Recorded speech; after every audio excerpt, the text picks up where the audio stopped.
काशी में प्रारंभ होगा शिवपथ द्वादश ज्योतिर्लिंग यात्रा 26 जुलाई को।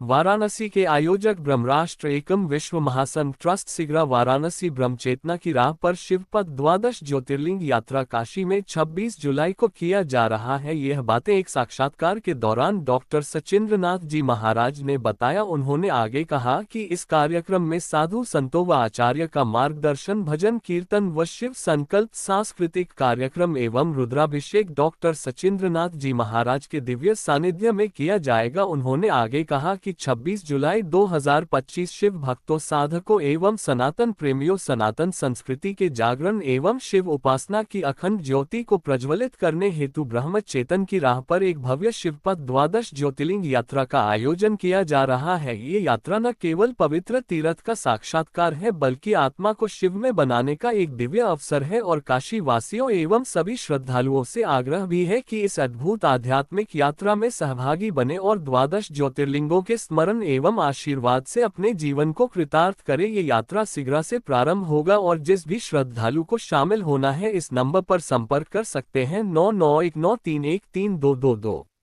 यात्रा निकलने वाला है, कब से और कितने बजे से निकलेगा? सबसे पहले आपके सभी श्रोताओं को कल के इस कार्यक्रम के विषय में बताना भी चाहेंगे और अवगत कराना चाहेंगे कि सावन के इस पावन मास पे सनातन संस्कृति के जागरण के लिए काशी खंडोक्त स्थित द्वादश ज्योतिर्लिंग की शिवपथ यात्रा हम लोग कल कर रहे हैं।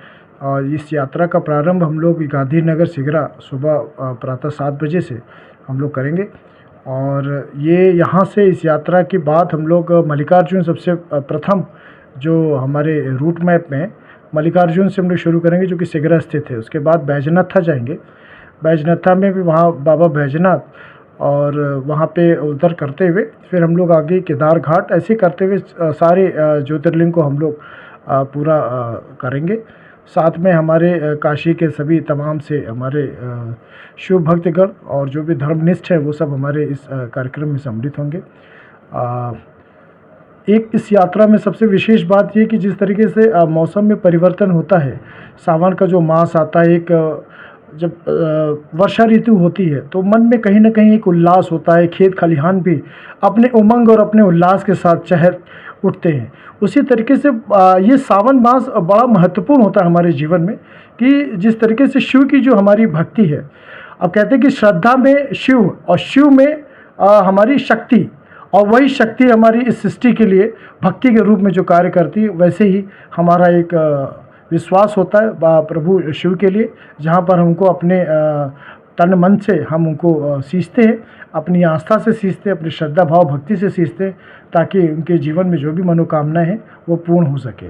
तो इस द्वादश ज्योतिर्लिंग की यात्रा से हम लोग सभी लोग भजन कीर्तन करते हुए अपनी मंडलियों के साथ बाबा को रिझाने का प्रयास करेंगे कि शिव कृपा को हम लोग प्राप्त करेंगे।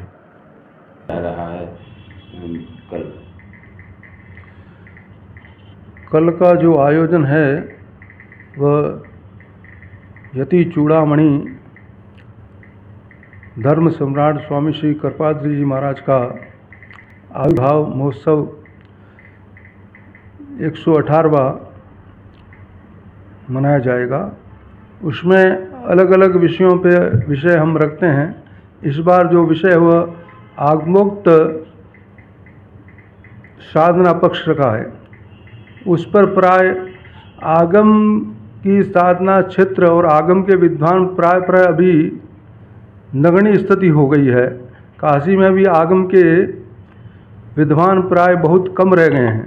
तो इसलिए आगम शास्त्र एक ऐसा शास्त्र है जो साधना पक्ष को विशुद्ध रूप से वैज्ञानिक रूप से प्रकट करता है और पूर्ण रूप से उसमें उसका वर्णन मिलता है और वही मानव जीवन को सफल करता है। प्राय सभी संप्रदाय में भी आगम शास्त्र की मान्यता को स्वीकार किया है। वेद और आगम में कोई अंतर नहीं है, परंतु वेद है वह संकेत मात्र देता है, परंतु आगम जो शास्त्र है वो साधना पक्ष को विशद रूप से विस्तार रूप से प्रकट करता है, उसका रहस्य खोलता है।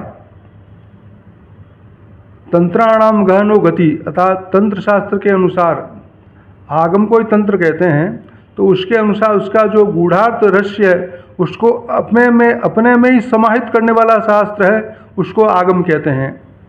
ये मेरु तंत्र का वचन है। इसी प्रकार से आगम शास्त्र के लिए प्राय आगम के जो जितने विद्वान हैं काशी में, उन सबको आमंत्रित इस संगोष्ठी में करते हैं। विद्वत संगोष्ठी होती है तो आगम के प्राय हमारे काशी के अंदर भी प्राय अभी तंत्र क्षेत्र के अंदर बहुत कम विद्वान रह गए हैं कि आगम शास्त्र के पारंगत होते हैं। इसमें प्राय अभी हमें वर्तमान समय में प्रोफेसर श्री कमलेश जी झा इसके बहुत अच्छे विद्वान हैं, तो वो प्राय काशी में आगम शास्त्रों का अध्ययन भी कराते हैं। और आगम के अभी तक जितने विद्वान हैं उन सब में अच्छे कमलेश झा ही है। तो कमलेश जी झा ही इस विषय को पर माने वो मुख्य वक्ता के रूप में रहेंगे। यहाँ पे शाश्वत अतिथि है वो, और हर वर्ष आते भी हैं और आगम पर अच्छा अपना वक्तव्य देते हैं। और उस पर उनका जीवन भी वैसे ही है, सरल, इतना सरल है कि उनको कोई भी कुछ कहेगा तो तुरंत इस क्षेत्र में बोलने के लिए वो स्वीकार कर लेते हैं और आते भी हैं। तो कितने लोगों को कल सम्मान किया? इसमें ऐसा है कि सम्मान तो सभी विद्वानों का किया जाता है जितने आते हैं। अभी आने के लिए प्राय इस आमंत्रण पत्र में तो प्राय हमने जो लिखे हैं वह प्राय समझ लो कि करीब 7 विद्वान आगम के वो यहाँ पर बोलेंगे। और इसके अलावा और भी कुछ आएंगे विद्वान, वो इसमें बोलेंगे, परंतु उनका हमने इसमें नाम नहीं लिखा है। इसके अलावा गुरुजी क्या क्या कार्यक्रम होगा? इसमें ऐसा है, प्रातःकालीन धर्म सम्राट स्वामी कृपाजी महाराज का पादुका पूजन होगा।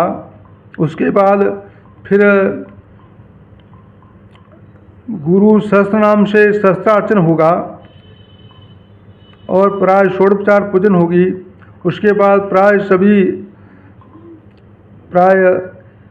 सबको प्रसाद वितरण होगा, सभी का भोजन होगा। उसके बाद 9 बजे सभा का आरंभ हो जाएगा, विद्वत संगोष्ठी, जिसमें आगमुख साधना पक्ष रखा जाएगा। उसी विषय को लोगे संगोष्ठी होगी। मंगलाचरण से प्रारंभ होगा और फिर सभी को क्रम बाय क्रम विद्वानों का प्रवचन होगा। क्या टाइमिंग रखा गया है?